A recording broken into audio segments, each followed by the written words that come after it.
కనిమౌళి గారు కావచ్చు, ఇప్పుడు కర్ణాటక డిప్యూటీ సీఎంగా ఉన్నటువంటి శివకుమార్ గారు కావచ్చు, వీళ్ళందరూ కూడా నిన్న జరిగినటువంటి కొన్ని నేషనల్ మీడియా సమావేశాల్లో మరి ఏపీకి సంబంధించి ఇట్లా జగన్మోహన్ రెడ్డి లెటర్ రాశారు, కానీ డెఫినెట్గా దానికి సంబంధించి అది కూడా పాజిటివ్నెస్సే కదా, దాన్ని మేము యాక్సెప్ట్ చేస్తున్నాము, రాబోయే రోజుల్లో అందరం కలిసి దీని మీద పోరాడతామని చెప్పేసి ఆ సమావేశానికి సంబంధించిన చాలా మంది ముఖ్యులందరూ కూడా చెప్తూ వచ్చారు. ఇది చొరవ మీటింగ్, మొదటి మీటింగ్.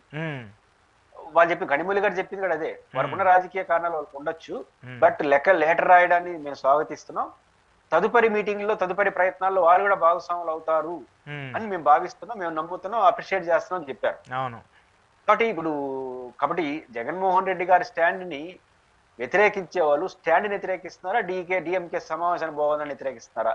స్టాండ్ పైన అభిప్రాయం చెప్పరు. తెలుగుదేశం పార్టీ కావచ్చు, సదరు మీడియా కావచ్చు, స్టాండ్ చెప్పండి, జగన్ స్టాండ్ కరెక్ట్ కాదని చెప్పండి, లేదా జగన్ స్టాండ్ కరెక్ట్ అని చెప్పండి.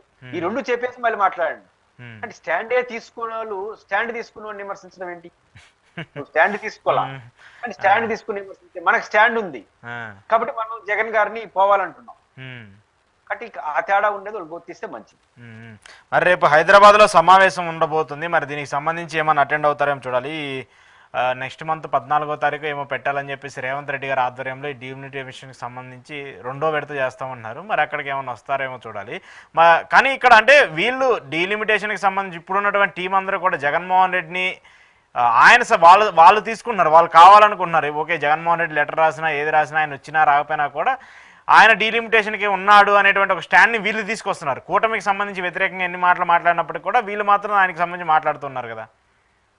ఎస్, కరెక్ట్ గా మీరు అన్నట్టు ఫస్ట్ పాయింట్, హైదరాబాద్ లో రేవంత్ రెడ్డి గారు లీడ్ చేస్తే మోస్ట్లీ జగన్ గారు వెళ్ళకపోవచ్చు, ఎందుకంటే ఆయన కాంగ్రెస్ చీఫ్ మినిస్టర్ గా ఉండడం. అనేక సందర్భాల్లో రేవంత్ రెడ్డి గారు ఏమంటారు జగన్మోహన్ రెడ్డి భిన్నమైన కామెంట్లు చేస్తుండడం, కాబట్టి ఆ మీటింగ్ కి ఆయన వెళ్తాడని నేను అనుకోను. నాకు తెలిసి ఆ మీటింగ్ బీఆర్ఎస్ కూడా వెళ్తాను. హైదరాబాద్ జరిగితే ఫస్ట్ మీకు రాహుల్ గాంధీ గారి స్టాండ్ చెప్పమని అంటారు. నేషనల్ పార్టీ కదా కాంగ్రెస్. అవునవునవును, తెలంగాణ చీఫ్ మినిస్టర్ హోదాలో పిలిస్తే వచ్చినాడు, గుడ్. కానీ ఆయన సొంతంగా మీటింగ్ పెడితే ఫస్ట్ నీ స్టాండ్ చెప్పు, నీ పార్టీ స్టాండ్ ఎవరు చెప్పాలి? రాహుల్ గాంధీ స్టాండ్ ఎవరు చెప్పాలంటే రాహుల్ గాంధీ గారు చెప్పాలి. అంటే ఆయన స్టాండ్ ఆయన ఇప్పుడు చెప్పడు స్టాండ్. కాబట్టి ఆ మీటింగ్ కి బీఆర్ఎస్ వెళ్తుందని నేను అనుకోను, పెద్దగా వెళ్ళరు. బహుశా తమిళనాడు ముఖ్యమంత్రి, కర్ణాటక కేరళ వాళ్ళకి పెద్ద ఇబ్బంది ఉండకపోవచ్చు, కర్ణాటక వాళ్ళ ముఖ్యమంత్రి కాబట్టి డిఎంకే అతను నేను పోయినాడు ఆయన గారు రావచ్చు. కాబట్టి ఇంకా రావు. ఇది ఎందుకంటే సరే వారు పెట్టినా ఎవరు పెట్టినా 4 పోని 40 మంది పోని, ఈ రోజు రేపు తెలియకపోవచ్చు. ఇంకా వీళ్ళు స్టాండ్ తీసుకునే వాళ్ళకి సంబంధించినంత వరకు ఖచ్చితంగా జగన్మోహన్ ఎందుకు ఇట్లా మాట్లాడుతున్నారంటే, మనం చాలా సందర్భాలు చెప్తున్నాం, జగన్మోహన్ గారు ఎందుకు డిఎంకే సమావేశం పోవాలనుకుంటే ఇందుకే. ఎందుకంటే పోతే ఏమో జస్ట్ లెటర్ రాస్తేనే అలజడి వచ్చింది. ఆంధ్రప్రదేశ్ లో తెలుగుదేశానికి ఉన్న పరిమితి ఏంటంటే, చంద్రబాబు నాయుడు గారు, పవన్ కళ్యాణ్ గారు ఇద్దరు బీజేపీతో భాగస్వామ్యం ఉన్నారు. ఇంకా 3 ఏళ్ళు 4 ఏళ్ళు ఇంకా ఇంకో నీరులో ఎలక్షన్ వచ్చేసేటంటే ఇప్పుడే స్టాండ్ తీసుకునేస్తుంటారు. 4 ఏళ్ళు ఉండాలి. ఒక రోజు బయట వచ్చిన అప్పులు అన్ని సమస్యలు వచ్చేస్తాయి, కేంద్ర ప్రభుత్వం నాన్ కోఆపరేట్ చేసేస్తుంది. ఆడున్నంత వరకు మాట్లాడలేరు. జగన్మోహన్ రెడ్డి గారు మాట్లాడినాడు అనుకోండి, రెస్పాన్స్ వేరే రకంగా ఉంటుంది. కాబట్టి ఇప్పుడు జగన్మోహన్ రెడ్డి గారు మాట్లాడితే ప్రభావం పడుతుంది కదా, మీ స్టాండ్ అని అంటారు కదా. ఇప్పుడు నేను సోషల్ మీడియాలో చాలా పోస్టులు పెట్టాను, కానీ ఈ డీలిమిటేషన్ పైన పెట్టిన పోస్టులు ఇప్పుడు ఎక్కువ రెస్పాన్స్ వస్తుంది ప్రజల్లో. స్టార్టింగ్ లోనే ఇంకా జగన్ గారు మాట్లాడు, ఇంకా రాష్ట్రంలో చర్చనీయాంశం ఏంటంటే ఖచ్చితంగా తెలుగుదేశానికి ఇబ్బంది, రాజకీయ సంకటం అవుతుంది. కాబట్టి ఖచ్చితంగా జగన్మోహన్ రెడ్డి గారు లెటర్ రాస్తే ఇంత ప్రెజర్ పడింది. అదే డిఎంకే సమావేశానికి పోయింటే తెలుగుదేశం చాలా ఇబ్బంది పడి ఉంటుంది. కాబట్టి ఖచ్చితంగా జగన్ గారి స్టాండ్ కూటమిని ఇరకాటంలో పెట్టడం ఖాయం. ఆ ఇరకాటంలో పెట్టడం నుంచి ఫస్ట్ రోజు దబాయించవచ్చు, 2 రోజు 3 రోజు మీరే అడుగుతారు కదా ఫస్ట్ మీ స్టాండ్ అని చెప్పండి అని. కాబట్టి ఖచ్చితంగా ఇది పెద్ద ఇష్యూగానే మారుతుంది.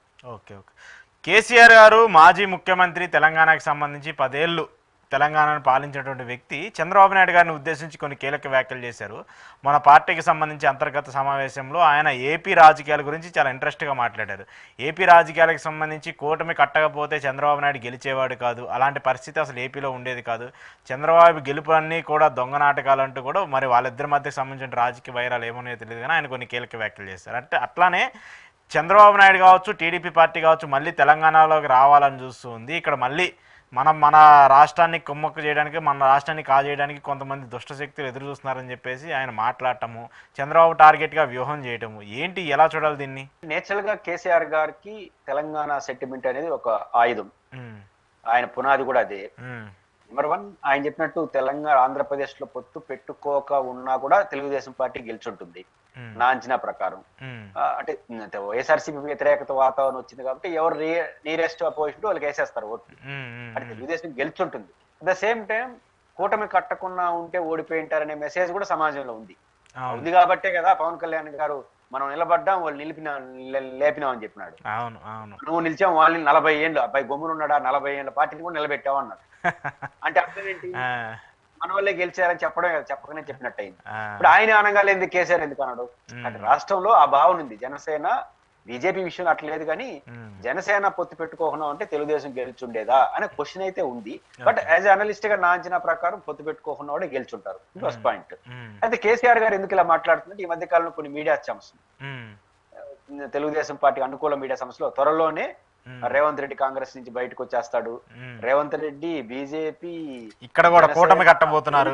కూటమి కట్టబోతారు, ఇది గెలవబోతా ఉంది. ఉమ్, దీంతో ఇట్లాంటి చర్చలు కొంచెం ఉత్సాహం ఎక్కువ మాట్లాడుతున్నారు. ఓకే. ఇంకా ఎక్కువ మాట్లాడతారు. చంద్రబాబు నాయుడు గారు కానీ పొత్తు పెట్టుకుంటే తెలంగాణలో బీజేపీతో ఆడగడ కొట్టేస్తారు.